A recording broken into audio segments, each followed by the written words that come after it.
पदाधिकारी, जयपुर शहर भारतीय जनता पार्टी के पदाधिकारी और आज इस सभागार के अंदर बड़ी संख्या में उपस्थित जयपुर महानगर के सब प्रबुद्ध जनों को मेरा प्रणाम, नमस्कार। आप सभी का स्वागत। सबसे पहले तो सुबह से ही मेरा कार्यक्रम आधा पौन घंटा लेट चल रहा है, आपको थोड़ी राहत देखनी पड़ी, इसलिए मैं हृदय से क्षमापना मांगता हूं। आप सभी से क्षमा की अपेक्षा भी करता हूं। मित्रों, आज यहां पर मैं आप सब प्रबुद्ध जनों के माध्यम से राजस्थान की जनता का धन्यवाद भी करने आया हूं और आशीर्वाद भी मांगने आया हूं। धन्यवाद इसलिए कि 2014 में हम आपके सामने आए, झोली फैलाई, आपने कमल से हमारी झोली भर दी, 25 की 25 सीटें भारतीय जनता पार्टी को दी।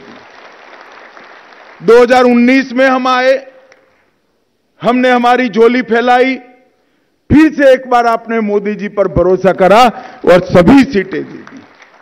और अभी अभी विधानसभा का चुनाव आया, हम आपके सामने आए, हमने कहा डबल इंजन सरकार बनाइए, राजस्थान के विकास के लिए डबल इंजन सरकार जरूरी है।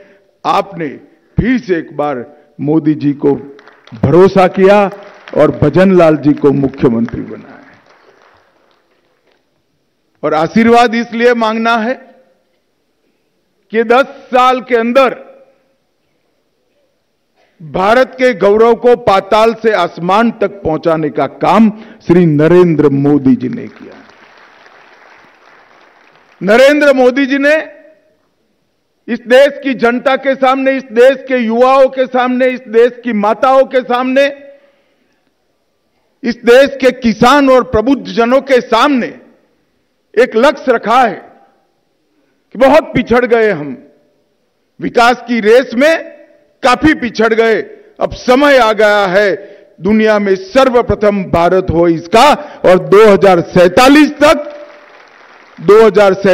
तक भारत आत्मनिर्भर भी होगा और सबसे पहले भी होगा। ये संकल्प लेने का समय है। और 10 साल के अंदर मोदी जी ने इसकी नींव डालने का काम किया है।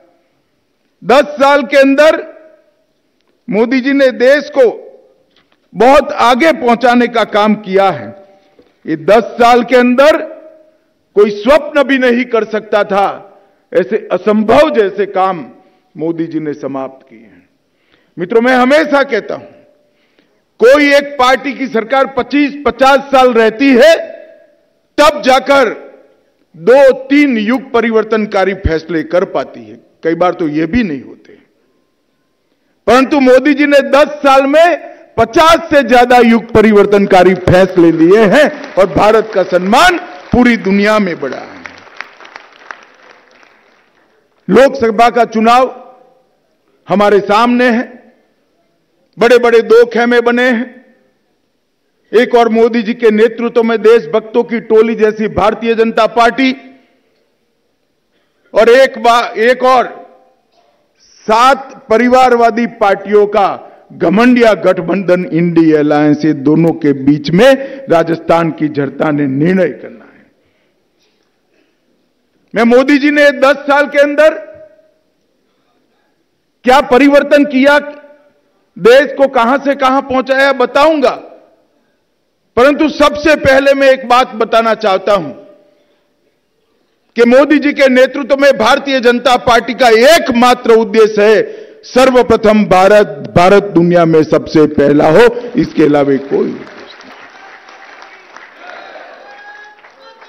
और सामने जो गठबंधन है, 7 पार्टियों का जो गठबंधन बना है इंडिया अलायंस, ये क्या है, इनका लक्ष्य क्या है?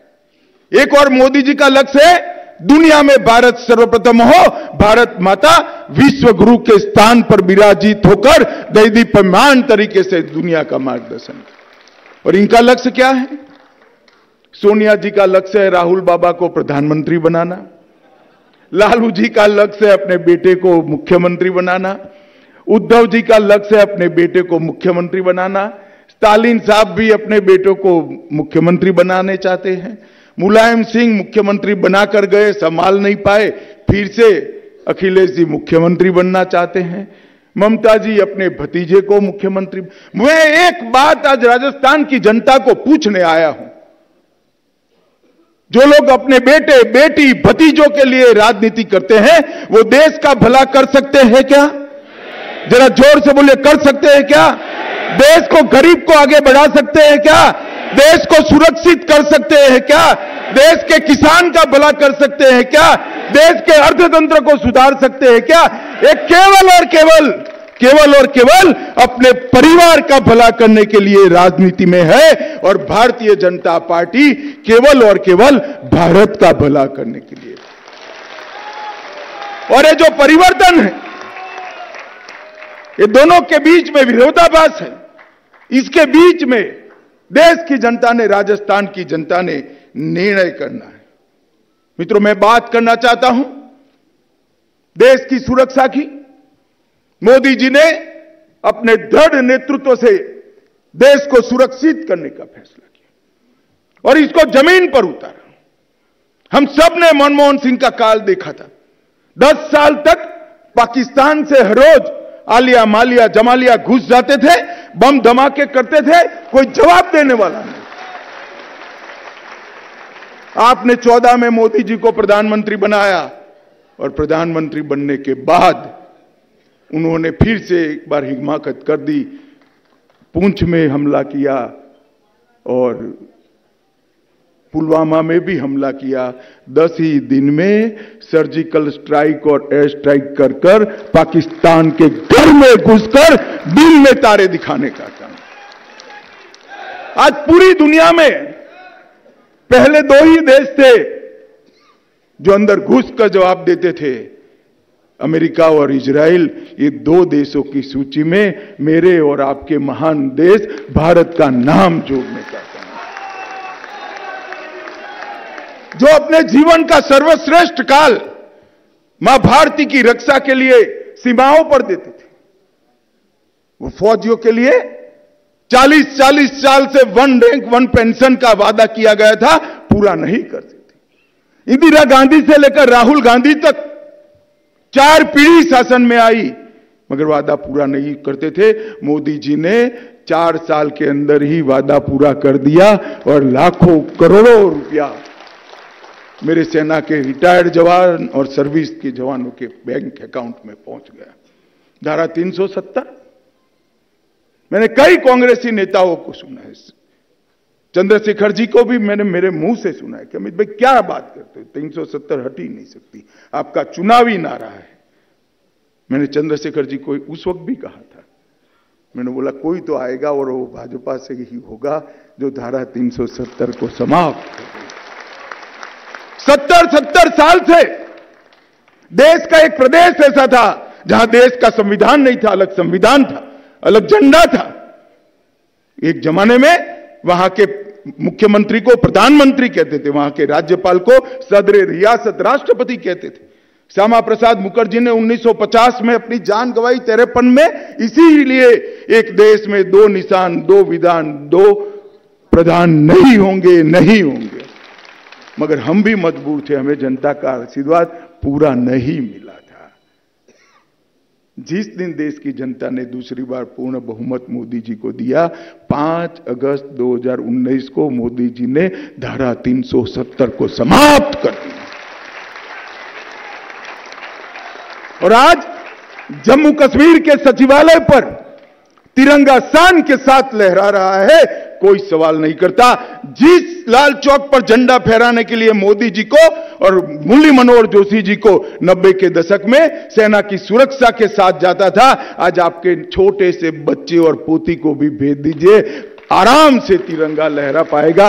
वहां पर जन्माष्टमी भी मनती है, दुर्गा की पूजा भी होती है और कोई रोक नहीं सकता। तो 30 साल के बाद जम्मू कश्मीर के अंदर सिनेमा हॉल चालू हुए, 30 साल के बाद जम्मू कश्मीर के अंदर मोहर्रम के जुलूस निकले, 30 साल के बाद 2 करोड़ से ज्यादा पर्यटक जम्मू कश्मीर गए, किसी का कंकर चलाने का हिम्मत नहीं।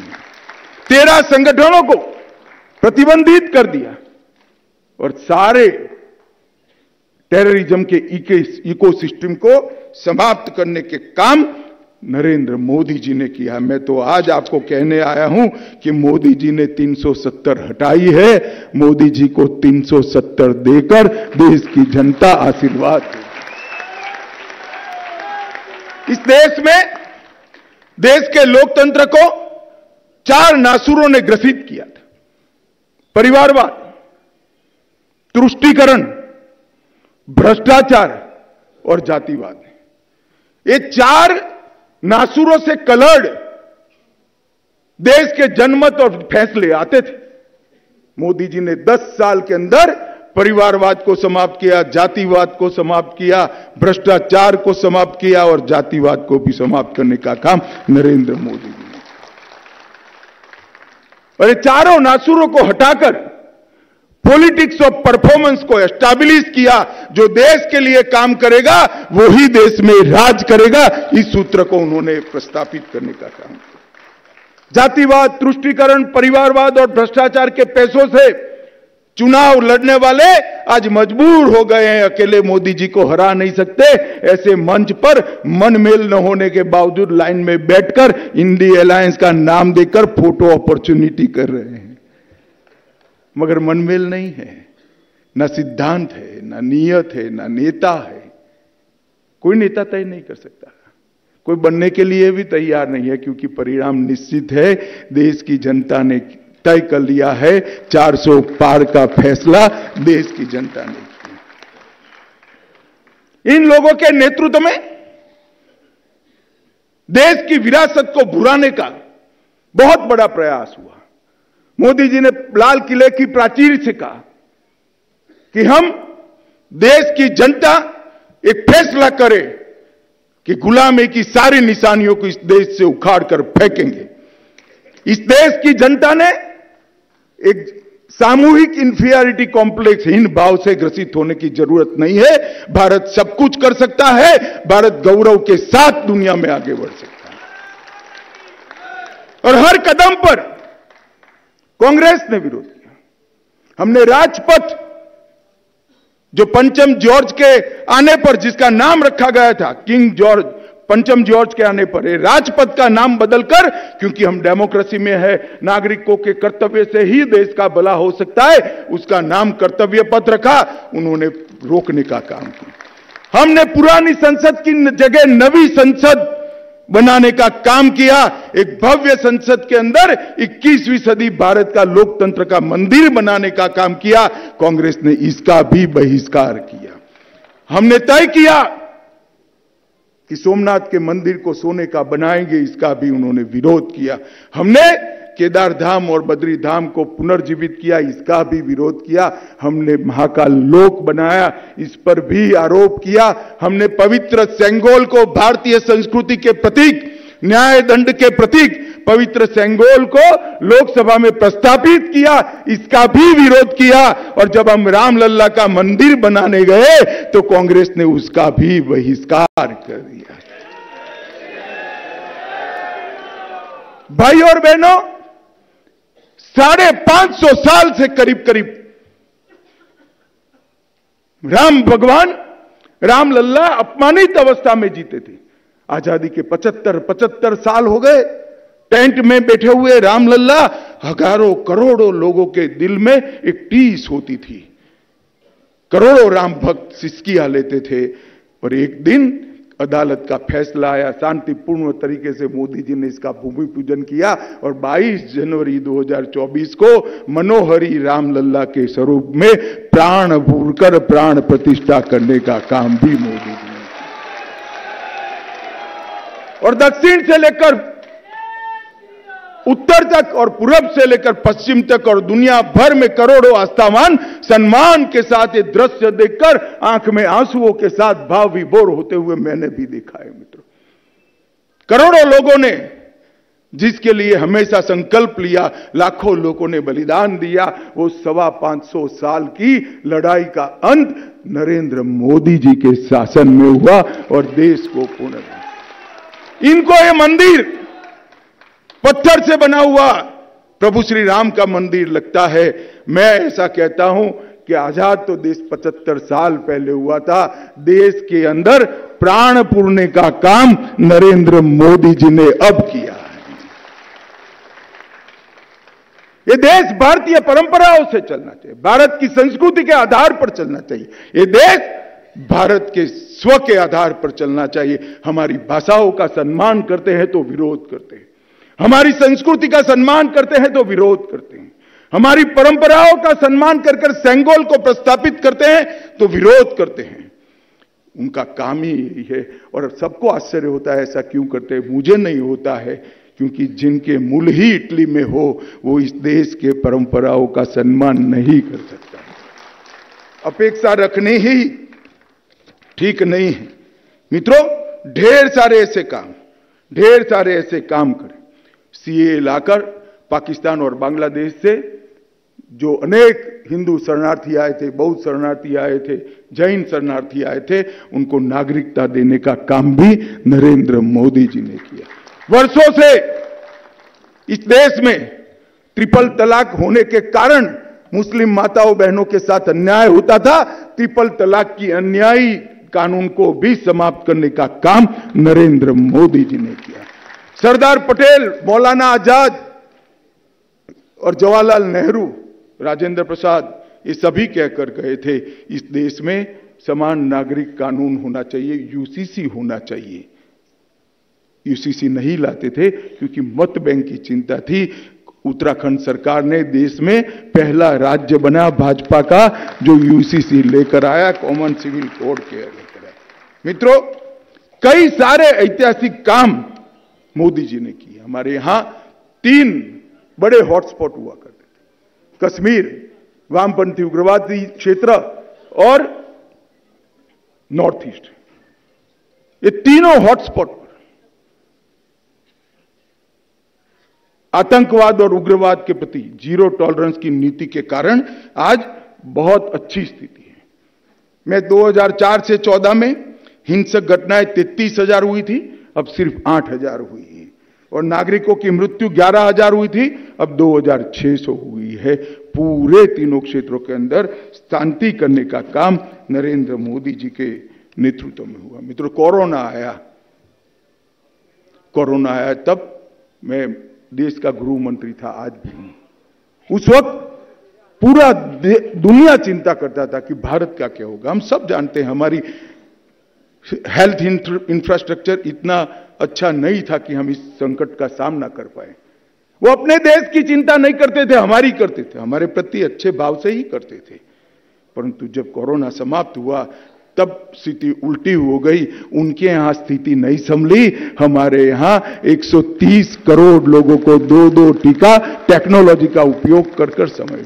मैं मेरा अपना ही बात करता हूं। मेरी बहन को यहां आना था, उसको सर्टिफिकेट नहीं मिलता था, टीका लग चुका है। मैंने बोला भाई ले लो सर्टिफिकेट, कि नहीं वेटिंग लिस्ट है 180 दिन का सर्टिफिकेट लेने में। मैंने बोला हमारे यहां तो भाई टीका लगता है 5 ही मिनट में मोदी जी की हंसती हुई फोटो के साथ सर्टिफिकेट मोबाइल पर आ जाता है।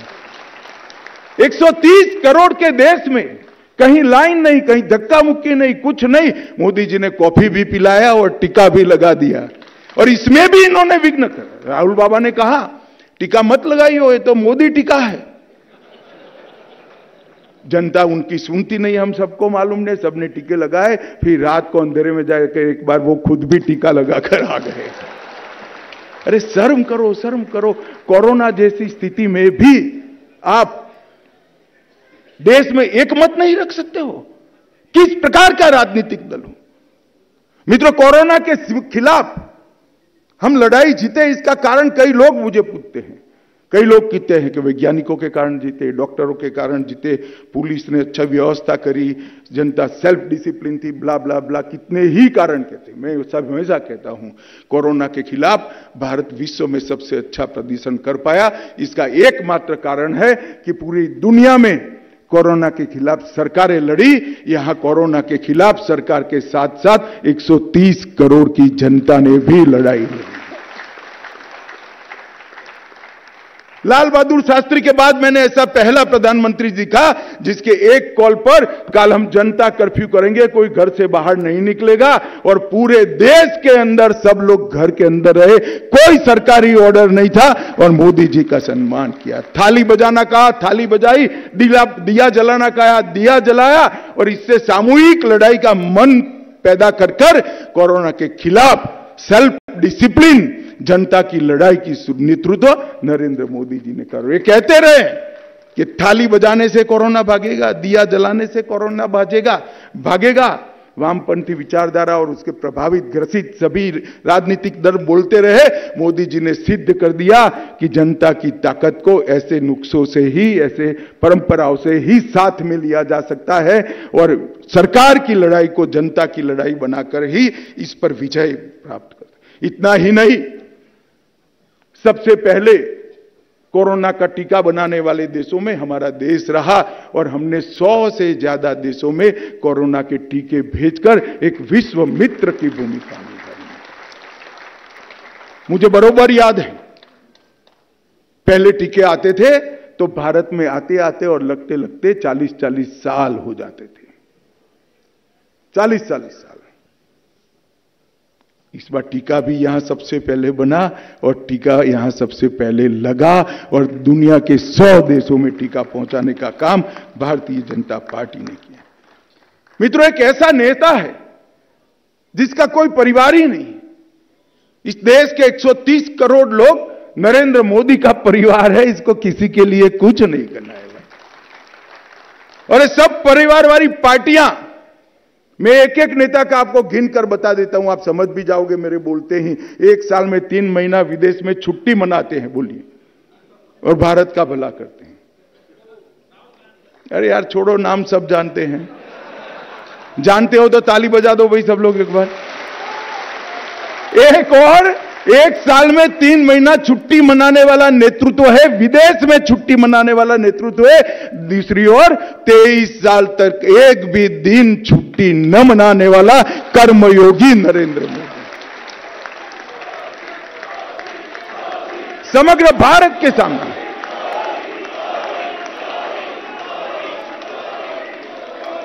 आज मोदी जी अपने परिवार की सोचते तो देश के 60 करोड़ लोगों को 5 किलो अनाज हर महीने मुफ्त नहीं मिलता। देश की 12 करोड़ माताओं का चूल्हा धुआं मुक्त नहीं होता। देश की 13 करोड़ बहनों को, परिवारों को शौचालय नहीं मिलता। 3 करोड़ लोगों को घर नहीं मिलता और इसके साथ साथ देश के 60 करोड़ लोगों को 5 लाख तक की दवाइयां मुफ्त नहीं मिलती। इस सभागार में जो लोग बैठे हैं उनको लगेगा कि क्या अमित भाई इस जमाने में शौचालय की बात करें, शौचालय कोई समस्या है। मगर मैं आज इस सभागार में कहना चाहता हूं, एक बार शौचालय का डक्टिंग बिगड़ जाए तो आपको मालूम पड़े कि शौचालय के बगैर क्या होता है। 4-4 पीढ़ियां इनकी शौचालय के बगैर चली गई। आजाद हुए 70 साल हो गए, वो मां को शौचालय नहीं मिला था, वो किशोरी बेटी को शौचालय नहीं मिला था। हर रोज शर्म महसूस करनी पड़ती थी। इसीलिए मोदी जी ने 15 अगस्त को लाल किले की प्राचीर से कहा कि मैं देश के हर घर में शौचालय बनाऊंगा, मेरी माता बहनों को शर्म से मुक्त करूंगा और 13 करोड़ शौचालय बनाकर करोड़ों माताओं का सम्मान करूंगा। ये संवेदनशीलता होती है। मजाक उड़ा रहे थे कांग्रेस के नेता, शौचालय की बात करते, वो भूल गए महात्मा गांधी कांग्रेस के सर्वोच्च नेता, पूरे देश के राष्ट्रपिता, उन्होंने स्वच्छता और शौचालय की सफाई की थी। वो भूल गए, वो संस्कार चला गया और नरेंद्र मोदी ने वो संस्कार को जमीन पर उतारने का काम किया। मित्रों, कई सारे लोगों को ऐसा लगता है कि मोदी जी वादे करते हैं। मैं आज आपको कहने आया हूं, मैं नजदीक से उनके गुजरात के मंत्रिमंडल में भी रहा हूं, रहा हूं, पार्टी का अध्यक्ष भी उनके साथ ही रहा। मोदी जी जो कहते हैं वो करते हैं। इन लोगों ने 10 साल में भारत के अर्थतंत्र को चौपट कर रखा था। अटल जी देश में जब प्रधानमंत्री के रूप में गए, मनमोहन सिंह बने, तब देश का अर्थतंत्र दुनिया के अर्थतंत्र की तालिका में 11वें नंबर पर था। और इन्होंने एक काम अच्छा किया कि 11वें नंबर से 12वें नंबर पर नहीं जाने दिया। 10 साल तक 11वें नंबर पर देश फ्रीज रहा। मोदी जी ने 10 साल में 11वें नंबर पर से 5वें नंबर पर लाने का काम। और मैं आपको कहता हूं, एक मोदी गारंटी बता कर जाता हूं जो मोदी जी ने देश की जनता को दी है, हमारे राष्ट्रीय अधिवेशन में दी है कि एक 5 साल और दे दीजिए, अर्थतंत्र को 5वें नंबर से 3रे नंबर पर पहुंचा देंगे। ढेर सारी नई शुरुआतें, सेमीकंडक्टर हो, हाइड्रोजन का प्रोडक्शन हो, अंतरिक्ष के अंदर जाने की पॉलिसी में बदलाव करना हो, स्टार्टअप शुरू करने हो, ड्रोन की पॉलिसी लाना हो, नई शिक्षा नीति लाना हो, 40 से ज्यादा नीतियां बनाकर मोदी जी ने नीति के आधार पर चलने वाले स्टेट की नींव रखी है। और इन नींव के आधार पर दुनिया में सबसे 1 नंबर पर जाने का लक्ष्य देश की जनता के सामने मोदी जी ने रखा है। मित्रों, भारत की परंपरा है आयुर्वेद और योग, कोई इसको याद नहीं करता था। मोदी जी ने 2014 में प्रधानमंत्री बनते ही 21 जून को अंतर्राष्ट्रीय योग दिन के रूप में सम्मान दिलाने का काम नरेंद्र मोदी जी ने किया। आज पूरी दुनिया 21 जून को योग कर रही है। और दवाई वगैरह लंबे आयुष्य वाले शरीर, मन, आत्मा और शरीर के बीच में एक अनुसंधान करने का विज्ञान, भारत का विज्ञान किसी भी प्रकार की फीस लिए बगैर पूरी दुनिया को सिखाने का काम नरेंद्र मोदी जी ने किया है। मित्रों, मैं मानता हूं ये बहुत बड़ा एक भारत की संस्कृति के एम्बेसडर का काम नरेंद्र मोदी जी ने किया है। मित्रों, कांग्रेस पार्टी, मैं कई बार कांग्रेस के मित्रों ऑफ द रिकॉर्ड में को आपका लक्ष्य क्या है तो चुप हो जाते हैं।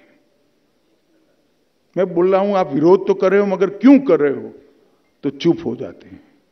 मैं कहता हूं अच्छी बात के लिए समर्थन क्यों नहीं करते हो तो चुप हो जाते हैं। फिर मैंने बोला बार बार चुप क्यों हो जाते हो तो भी चुप रहते हैं। मित्रों, इनके पास ना नेता है, ना नियत है, ना नीति है।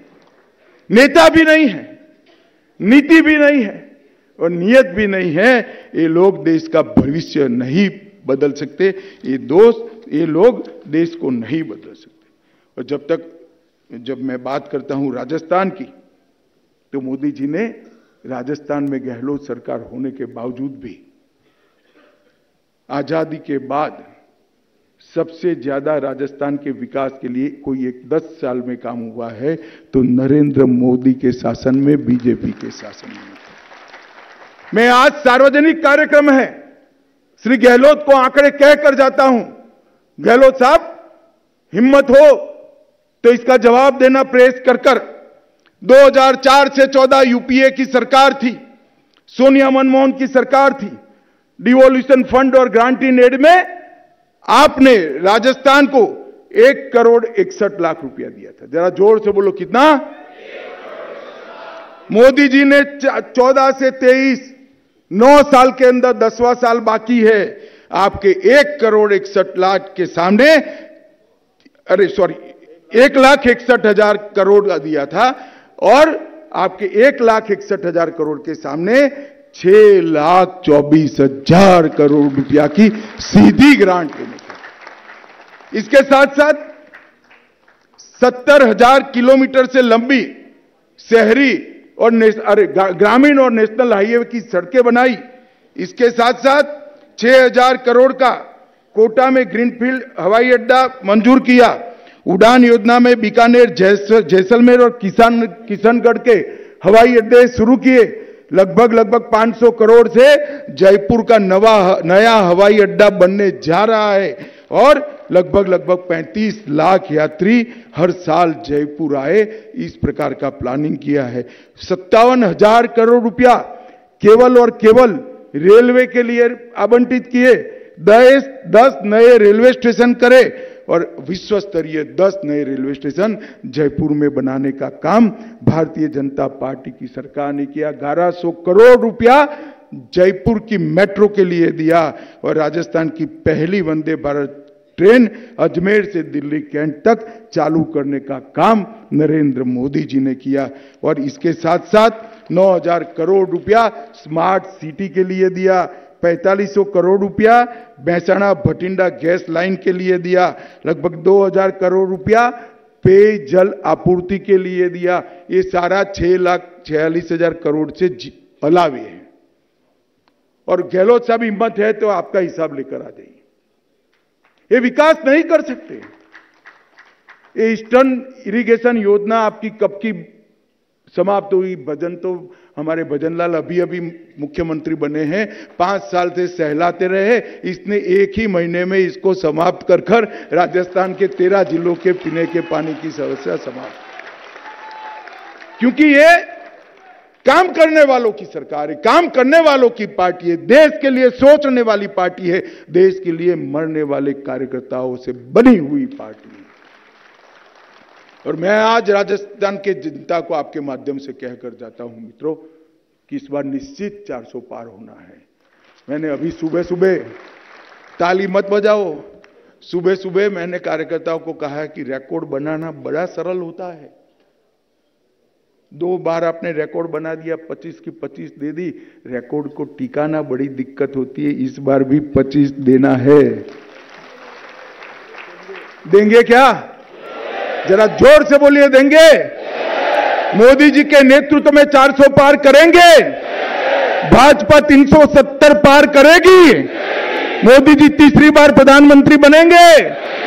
2047 में विकसित भारत बनाने का संकल्प हम लेते हैं, आत्मनिर्भर भारत बनाने का संकल्प लेते हैं। तो मेरे साथ दोनों हाथ उठाइए और बोलिए, भारत माता की, भारत माता की, भारत माता की।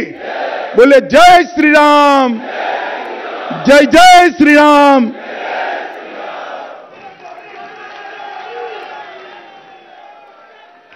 बहुत बहुत आभार माननीय गृह मंत्री जी का। एक बार दोनों हाथ उठाकर माननीय अमित शाह जी की उपस्थिति में फिर एक बार। तो गृह मंत्री अमित शाह ने अपने संबोधन में आखिर में यही कहा कि रिकॉर्ड बनाना तो मुश्किल होता है, लेकिन रिकॉर्ड को टिकाए रखना और भी मुश्किल होता है। और संकल्प लेना है कि इस बार फिर से 25 की 25 सीट जीतकर हैट्रिक बनाएंगे। राजस्थान में और पूरे देश में 370 से ज्यादा सीटें बीजेपी अपने अकेले दम पर जीत कर लाएगी और एनडीए 400 के पार इस बार जाएगा। और इसके साथ ही यहां जमकर हमला बोला कांग्रेस के ऊपर और साथ ही साथ केंद्र सरकार की किए गए अब तक के कार्यकाल के मुख्य कार्यों के बारे में भी यहां पर अमित शाह ने अपनी बातों को रखा। और पीएम मोदी ने जाहिर तौर पर देश को कहां तक पहुंचाया है, इन तमाम बातों के जरिए अमित शाह ने यहां इस प्रबुद्ध जन सम्मेलन में अपनी तरफ से बातों को रखते हुए यही प्रतिबद्धता दिखाई कि बीजेपी जिस तरीके से आगे बढ़ रही है, देश जैसे आगे बढ़ रहा है, उसी नजरिए को आगे भी बरकरार रखते हुए लेकर जाना है। और कई जो उपलब्धियां केंद्र सरकार की रही हैं, इन उपलब्धियों के बारे में जानकारी दी गई केंद्रीय मंत्री अमित शाह की तरफ से। तो 5 साल का वक्त और दे दीजिए तो अर्थव्यवस्था बिल्कुल और भी आगे बढ़कर चली आएगी। जी हां, फिलहाल 5वें नंबर की अर्थव्यवस्था और अब 30वें नंबर पर अर्थव्यवस्था पहुंच जाएगी। ये बात कही गई है कि थोड़ा और समय दे दीजिए अगले 5 साल का। तो जिस तरीके से कार्य किए गए हैं, ये कार्य रुकने नहीं चाहिए, यही प्रतिबद्धता यहां पर जाहिर की गई। साथ में मुख्यमंत्री भजनलाल शर्मा भी मौजूद।